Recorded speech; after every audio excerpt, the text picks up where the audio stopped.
morning, Nigeria. Good morning, Galaxy viewers and lovers of family and value. It's another beautiful morning, and it's a morning that we'll always have to rise up and say, thank God for another life, another opportunity to meet up with those things we're not able to achieve yesterday.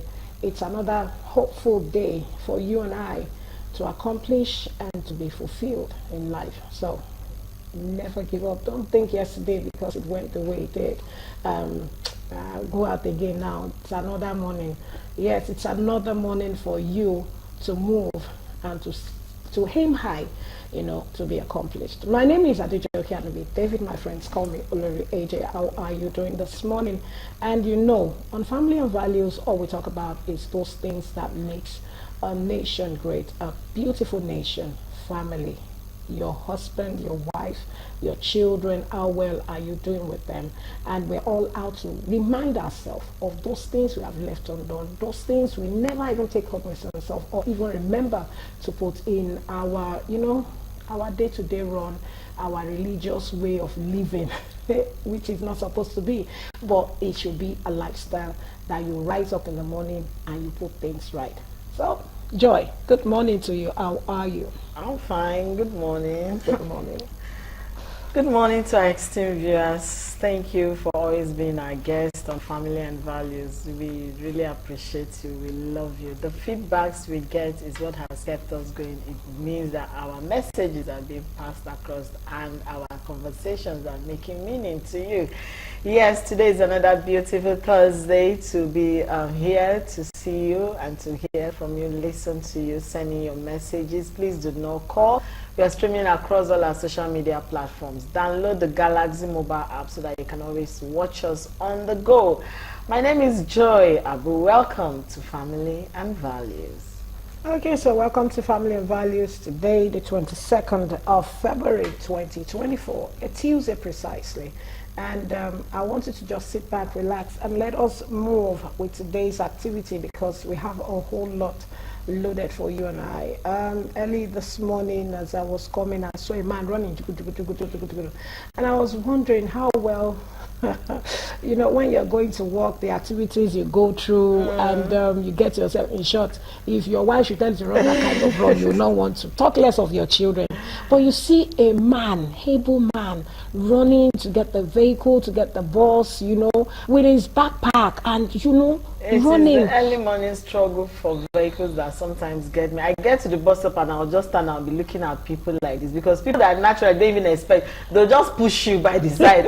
So I used to avoid that. I'll just stand on, I'll be watching you. I feel like, if I leave early, what will at last we'll get there? We'll definitely get a vehicle to where we are going to. But the rush is always something else in the morning. And you can just imagine how people struggle, how they try to make ends meet. Yes. And still you have some people who are idle, who find it as, this period if you're idle. That, you have lots. And they want to tap from what they have not sown. Look at the day they picked your money from your back pocket. Imagine, waiting for there, and you are struggling.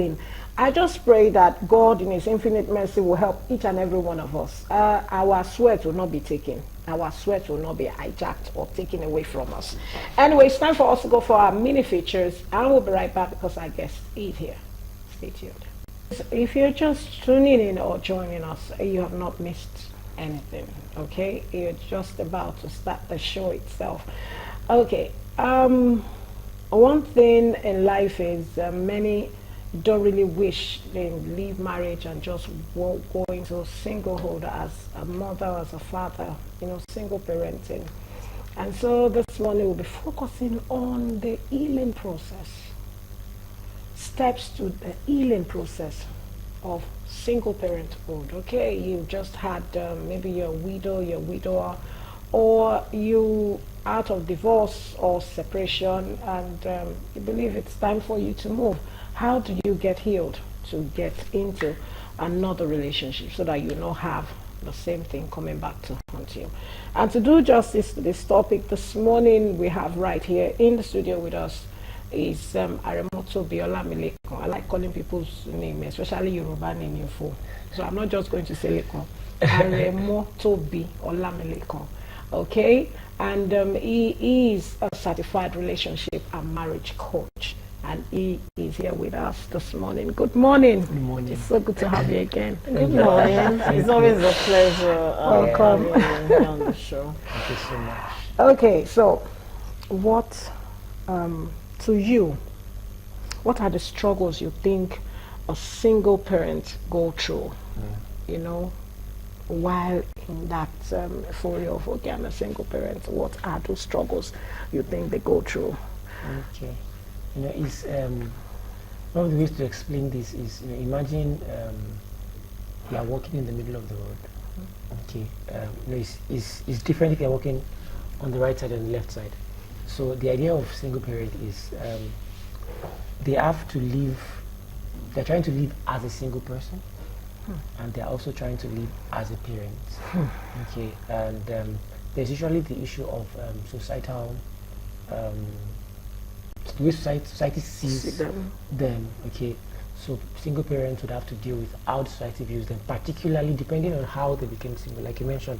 So whether it's by divorce or say separation, or a situation where maybe they were even the one that caused the mistake. Maybe the mother walked out and left the child, the father walked out, left the child with the mother, or even in a rape situation where somebody was raped and then you are left to, you know, raise that child. So depending on the situation around how that person became a single parent, there are different emotional issues they have to face.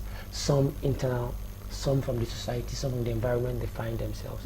And while now they have to, while dealing with this thing, they also have to still pay attention to the child. Okay, you know, it's different if you were just dealing with yourself alone. You can decide to pause life and face yourself, but there's no off day being a parent. So there's no, so as you are dealing with whatever emotional issues that you have internally, they're dealing with what the society is throwing with you as a single parent. You also have to be there to ensure that you don't transfer the same emotional issues to the child and raise that child appropriately. So the issues are multifaceted. Okay, I would like to ask now, because you said circumstances lead to one being a single parent now. In situations like this, maybe you became a single parent through rape, maybe you lost a spouse, or you deliberately walked out of a relationship, or you don't even know who the father of your child is due to promiscuity. How is it possible for them to strive in the society? Is it possible for them to strive as singlehood, as to become that dream they've always wanted to be? Is it possible? Oh, yes, it's possible. It's never too late to accomplish the things anybody wants to accomplish, irrespective of the mistakes that anyone might have made in the past. Okay, but is one of the key things usually is that people have to heal. Okay, without healing, what happens is that, for example, the person that consistently feels guilty for their situation. Okay, so example you gave, say the person was promiscuous. You find yourself in that situation as a result of promiscuity, and then you carry that guilt continually in your life. That guilt will impede you being anything, okay, because it just be a cycle that you keep spiraling around with the guilt. Every time you want to make a major move, the guilt will hold you back. Okay, and the same thing with unforgiveness. Say it's a rape situation, and the person never comes to a place of forgiving themselves and forgiving whoever raped them. They will just keep spiraling. That's why sometimes you find that people give advice about, say, marriage and relationships, and the advice they are giving are very harsh. Usually it's because people like that, many of them have not healed from their own pains, and then they are now trying to teach others from the bondage of their pain.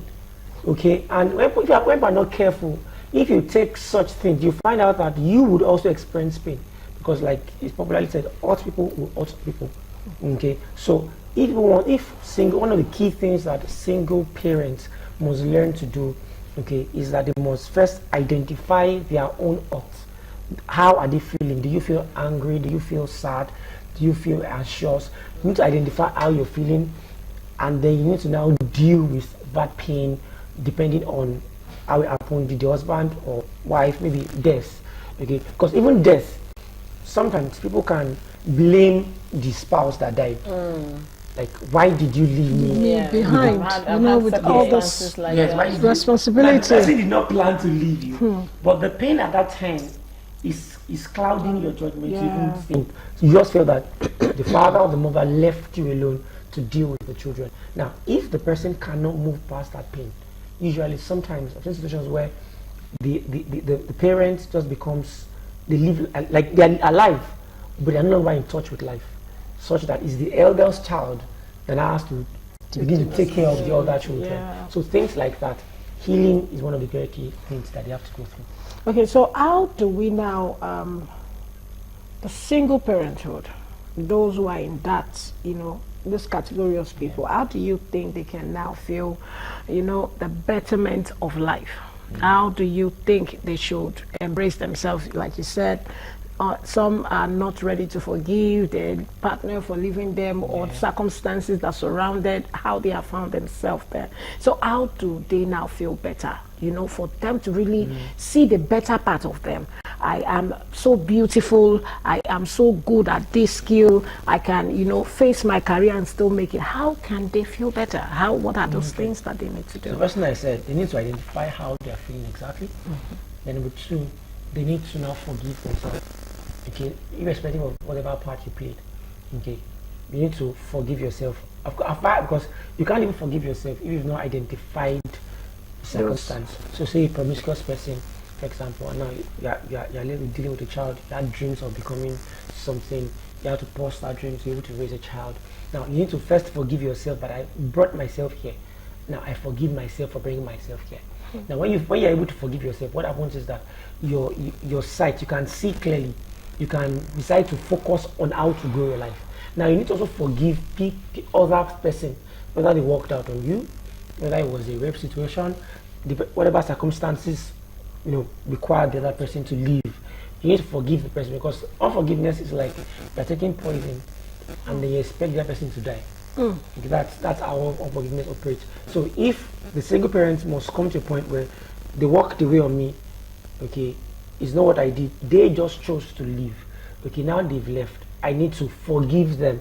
Now, after that forgiveness has happened, what now happens is that your life, imagine there is a grass on a land, and then you cut, you weed out all that grass. There's a plain land. You can have a full idea of what can I now use this land to build. Okay, and that's the sense that happens. So now there's now clarity of thought. They can now, and that number fourth thing is that they must now ensure that they have the support of people around them. They must stay around people that will have positive things to say to them. So if there's a family member that always tells you that it is you that made your husband leave, that always tells you that it was because of your past life that you're like this, you need to stay away from that family member. Because at that point in life, you need people that can consistently tell you there is possibility. Even though this has happened, you can still make this happen. People that will say, okay, you want to go back to school. All right, when you're going to school, I'll pick up the child from school for you. When you get back at night, you must not isolate yourself from a support system. You need to find a support system. So whether it's in your religious group, church, mosque, or it's your family members, but you need to now find a support group, because you need that support group as much as possible. Okay, now often we hear people tell single parents it's time to go to another relationship, it's time to move on, and then sometimes we hear the question is, when are you having another man in your life and all of that. Now that brings me to my next question.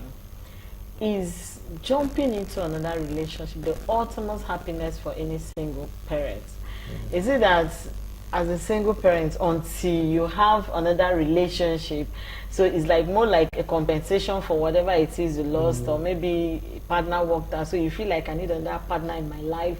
Is relationship the ultimate happiness for any single parent? Even though you're not, but that's anyway. Okay, I like how you phrased it. Jumping. Now, okay, no, I don't think the ultimate is for a single person to jump into a relationship. Okay, because first, before they even get into a relationship, they need to understand, why am I getting into a relationship? Okay, am I getting a relationship because I think that my child needs a mother or needs a father? Now, if that is the reason for getting a relationship, there's a possibility that relationship may not work, because the other person may not be coming in just for that purpose. Yes. Okay. So am I getting into a relationship just because I'm lonely? That itself is not a reason for you to get into a relationship. So we need to first check the underlying. Why do you want to get into a relationship? But the way you know it is time to get in a relationship is when you are healed. Okay. And one of the signs you know is that you stop blaming yourself. You stop blaming the other person. You started taking charge of your own life. Like, you're now being productive with your life. You have an idea of the direction you want your life to. If you think your life revolves around having another spouse, then you shouldn't have another spouse. Because having another spouse in a single parenting issue is different from having a spouse as a single person. As a single person. Because there's a child involved. Now, depending on the age of that child again. and the sensitivity of the child, because you see some 4-year-old, 5-year-old children that are very sensitive. Ben. Now, if a child is a teenager as well, the dynamics is different. Okay, because particularly if the child was probably close to the other parent that left, and then you now see daddy or mommy with somebody else. You want to come and replace. Yes. So all those dynamics. I get that. You need to be. So you need to first be okay, because you will deal with these things. So if you are not first okay, when those dynamics begin to play out, you break down again. Definitely, you will break down. Okay, so it's time for us to go for this short break. We're still going to continue with this conversation, but then our Zoom guests will be ready to join us. So don't go anywhere, stay tuned. Welcome back, it's still Family and Values, and I hope you have not missed anything, because we're talking about steps to healing, the process, the healing process we need to take as a single father, a single mother. If you're in that circle, what are those steps for us to move into another relationship? Yes, some will tell you marriage is not everything. It's not a landmark for you to show that you're fulfilled in life. But sincerely, Bible even said it's not good for a man or a woman to be alone. So, if you are going to another relationship, what are those steps you need to take, those healing process? And so we're connecting with our Zoom, Pastor Gladys Obichile. I love this woman. She's so beautiful. You don't need any lantern inside the room when you see her. Pastor Gladys, are you there? Good morning. She's joining us. Good morning. All the way from Otaogun State, from very close to my base. I'm from Abeokuta anyway. It's so good to see you, ma'am. See, where she is safe, there's brightness. Can you imagine? I told you. It's so good to have you, Pastor. She's the pastor and president of you got me laughing and giggling. International and global ministry. And we want to welcome you to another episode of Family and Value this morning. How is Osama? Hello, Pastor. Oh, thank God. God is this morning. Can you hear me? Okay. So we're looking at the healing process to singlehood. And I want to ask you, ma'am, is there a duration? I guess I've been trying to tell us those steps we need to take, those things we need to remove, like the chaff and the wheat, to separate them before we can be focused to move into another one. Do you think one needs to put duration into this healing process, even as we try to remove the chaff from the wheat? Do we need to put a duration or time frame to the healing process for me to move into another relationship? Thank you for having me here again this morning, talking about healing for single parenthood. All right, you said, do you think there's a duration to healing? Healing depends on the individuals involved. Also, single parenthood have several reasons for it. Some are single parent by virtue of widowhood, that's the decease of one's spouse, and that make them become single parents. So, that process may take a different duration from someone who, suffered from abandonment. You can be a single parent by virtue of death, one spouse, by virtue of abandonment, by virtue of divorce, or by virtue of rape. There are different causes of single parenthood. There are diverse causes. So because there are different causes, it's not one mode fits all. Now, talking about healing too, you have to consider the individual who has become a single parent. There are also those who make decisions to be single parent. I know a lady that said, I don't want to be married. I just want to get pregnant. I have a child and, take care of the child. And also, there are different reasons for single parenthood. All right, are we together? Yes, we are with you. Okay, so because there are different causes and reasons for being a single parent, the healing processes differ. Secondly, it also differs with the individuals involved. People heal in different ways than others. Some heal faster, some take a while to heal. Some will have to go through, self-forgiveness. Some have to get rid of, guilt and condemnation. Speaking from a Christian perspective, the devil has a way of sowing seeds of discord in your heart, seeds of condemnation, making you feel bad, making you feel, and I love what the in-house guest said. He said, join a support system. You must join a community. It's not a time to isolate yourself. It's not a time to play blame game. The whole thing is that, of course, you are a single parent, either you are widowed or your spouse abandoned you, or somebody you got raped and got pregnant, or is maybe by choice of being. So it differs. But the point is, the person in question must be willing, ready to move on. The Bible says that the righteous will fall 7 times and will still rise again. All right, so whoever you listen to matters. That's what I mean, how fast you can heal. We are a spirit, we possess a soul, and we live in a body. Our soul is where our thinking faculty is. Our emotions, our will, all is centered on the soul. So what you allow into you will determine how fast you can heal. All right. One of the ways to, heal fast, you disconnect from social media. If you're a pre-social media person before the eventual things that happen to you, there's a way you can disconnect from those environments for a while. And then number 2, be sincere to yourself. Admit that you've been hurt. A part of you has been torn away. Don't live in denial. Don't live in denial. Admit, know where you are per time. Admit that you've been hurt. A part of you have been torn away, that you're having wounds in your soul. By admitting that, your healing process has started. Then have a meeting with yourself. You talk to yourself, what do I want? There's no point crying over spilled milk. Oh, I love to be married, but see what happened to my marriage. Oh, I tried all my best to make my marriage work, but my spouse just chose to walk away. I know of a man of God that the wife just woke up one and told him that she's no longer doing again. The man of God cried, begged, knelt down, pleaded. I heard him say it live, not that I was told.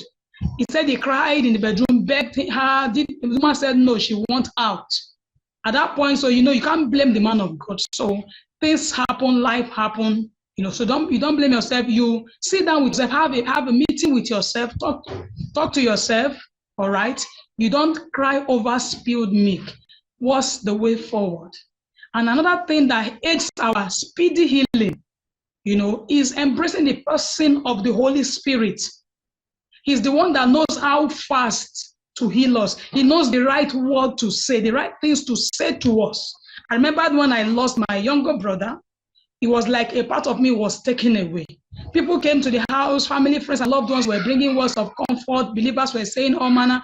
But it was one day I was in my staircase when the Holy Spirit came. I knew when he came. And he began to show me the things I've done for my brother in the past and all that happened. He told me a lot of things and, told me that my brother left, he finished and left. And that was what brought me comfort.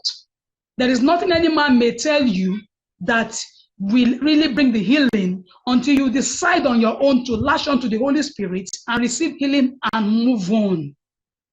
Society may call you names, they may cast aspersions, but it doesn't matter. Just focus on what you want to achieve per time. Engage yourself in something that will be taxing to you, that will, demand your attention, your time. Don't just be at home bemoaning your lot. Move on, rise up like that righteous man that will fall 7 times and rise again. Rise on and move on. All right, thank you. Okay, you've said a whole lot, but I want to take it from this aspect of children.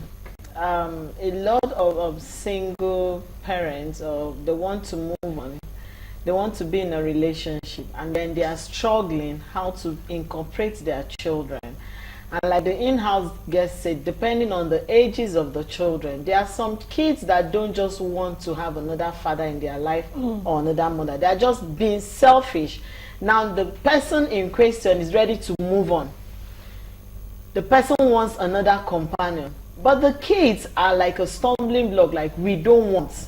You're okay. And I've really seen someone, I think the man is close to his 70s, because of the children, he didn't get married again, just for that singular fact.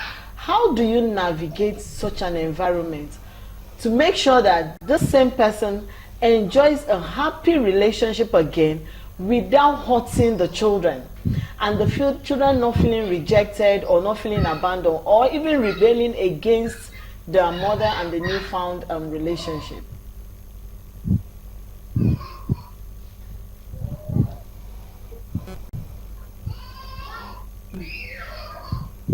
Can you hear me now?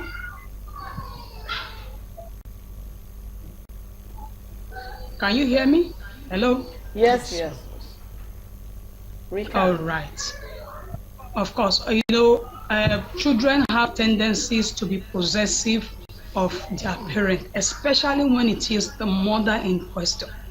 When it is a mother, the male children will want to protect their mother from another hurt, because I haven't seen, if peradventure your spouse walked out on you, or the woman experienced divorce, the children will be there, as a companion, as comforters. They are there, they observe, especially the grown-up ones, the teenagers and the early adults. They will be there to witness everything that their mother went through, the pains, the aches, the loneliness at night. Probably there was even an abusive relationship. Maybe they see the man abusing his wife, either verbally or physically or emotionally, and what have you. So when they witness such things, it registers in their subconscious. So ordinarily, a part of them will enter into the defensive mode to protect their mother. Talking about especially the male folks. All right, they want to protect their mother from being hurt again.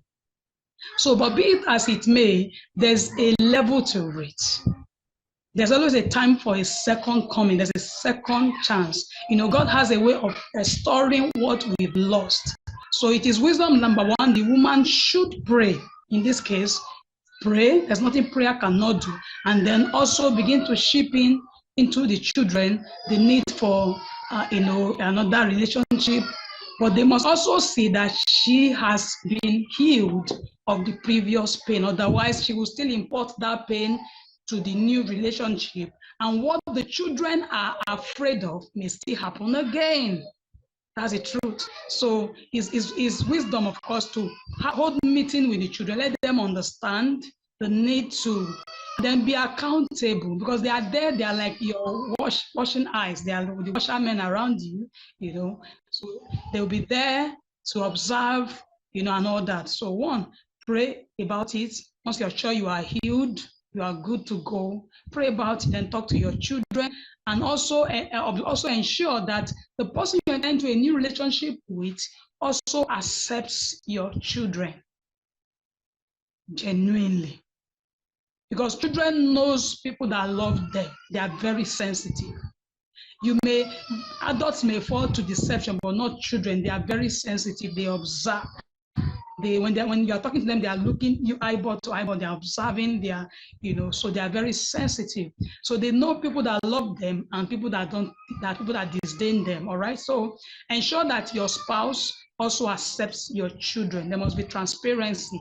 Don't just jump into another relationship because you're feeling lonely or you are feeling horny. The weather is cold. When cold rainy season and what have you. Ensure that you are objective. Emotion should not rule you. So once you're sure with that, pray about it and have a meeting with your children and let them see reasons with you. Thank you. Thank you so very much, Pastor Gladys Obichili. Thank you for the light you have shed into today's topic, and I'm so delighted that many of our viewers would definitely have one or two response or comments on this. So you can do that on our social media platform, or you can send your question by SMS to the number on your screen. It's coming up right now, so make sure you send it, and we'd love to hear from you. Thank you very much, Pastor. It's so good to have you once again. Thank you. My question to you as we round up. Thank you for having me. Thank you. I want to find out if when you lose your husband or your wife, there are some certain steps you had before going to that relationship. I love my man to be tall and some broad-shouldered, intelligent, smart, loaded. This. Do you still bring all those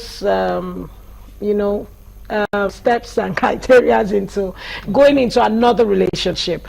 Even as a woman, I love a fair woman, someone who is outspoken, someone who is active like that. Do you put the same thing from your first relationship back into when you're going into another one? Is it right? It's tendency for that to happen. For a person that has been in a marriage situation before and something happened and now moving to another one, would have learned that to be able to sift between the things that eventually matter and those that don't matter. Okay, because you would have seen from a previous marriage that even though she was yellow, she has left you. Okay, so you realize that yellow or dark, tall or short, was not the key things that influenced how your marriage was. So if you find out that they are still using those kind of things again to make a decision, then you've not learnt your lesson. Because you must now, by that time you'd have been able to see that what went wrong or what added value to this marriage was not whether she was tall or whether it was dark or whether I had money. It was things like, was he patient? Is she kind? How she speaks? So you would have learned to sift through what is necessary and what is not necessary. So your heart will be to look for those things that are really necessary. So if you now get the extras, those are just extras, but you have learned to look at what are the key things that would make a marriage work, rather than what do I just want in that case. Now, sometimes it's amazing how the society look at every single person. We don't even want to go into the stigmatization that they face. Now, but why is it difficult for the society to accept that this is a lifestyle that they need to walk through? You heard our Zoom guest say somebody decided that she doesn't want to get married. And we are gradually heading to that point. I've heard it not once, not twice. They'll say, because of what I've seen from Mr. A, Mr. C, Mr. B, I have decided not to get married, but I want to be in a relationship and have a child. Now, do you think such a relationship would strive and survive the face of time? Now, for someone who decides that maybe I'm the lady and I've said I don't want to get married, I just want to be in a relationship, but I have kids, and then there's a young man who is in love with me but doesn't have kids, and he's willing to get married, and I'm not willing to get married. How do you bring married together? There's already the conflict of reason there already. So who should leave the other? The one who is single that both of them have to leave themselves, because they cannot find. One of the key things that make a relationship work is that we've agreed as to the purpose of this relationship. So if I agree that, okay, we're not going to be in this relationship, we're not getting married, that's an agreement. We have a singular purpose. But the moment the woman has a single purpose of, I don't want to be in a relationship, I don't want to get married, I don't want kids anymore. But the man says, I still want kids and I want to make it official. Their purpose is already different. It cannot work except somebody changes. Like now, in this case, now there's no middle ground. Somebody has to move to the other person's side. The other side. Is that this woman decides, okay, I'll get married and have kids, or he says, okay, me too, I don't want to marry again. Let's just stay in the relationship forever. Okay, so it depends on the dynamics of. There has to be agreement for it to work. If there's no agreement, then look for somebody that agrees with your own thought pattern and work with them. Should I say, excuse me, is that why it's easier for a man who has lost the wife, a widower meets a widow, they get married, and because both sides have children, or? Usually, I think it's more of a person thing. Usually it's because when two of them find themselves, they found out that, okay, maybe I don't want, both of them say, we don't want kids anymore. but we can be companions to ourselves as well. And then it works because there is unity of purpose. When there's no unity of purpose, they're going to end up hurting themselves again. They're going to end up hurting themselves again. Then again, religiously, I know of the Christian, I don't know of the Muslim. Sometimes they want a widow and a widow to come together. Sometimes they believe at least they are doing it in the pattern it's supposed to be. You understand?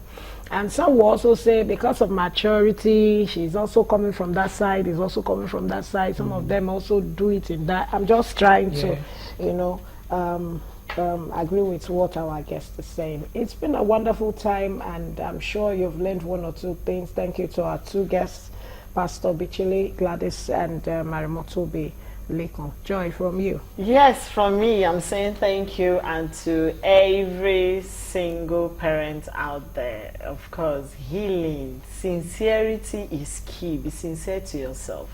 That's what our two guests have been telling us. Be sincere to yourself. Sit down, have a personal relationship. Am I truly ready for another relationship? If you're not ready, don't force it. Allow it and do it at your own time and pace. I'll see you tomorrow. My name is Joy Abu. Okay, this is an opportunity to wish everyone celebrating today happy birthday, happy anniversary, happy many good things that surround you. And also to Aro Otumba Richardson, thank you for your comments on family and values. It's so good to have all of you. Thank you to the crew and family of family and values.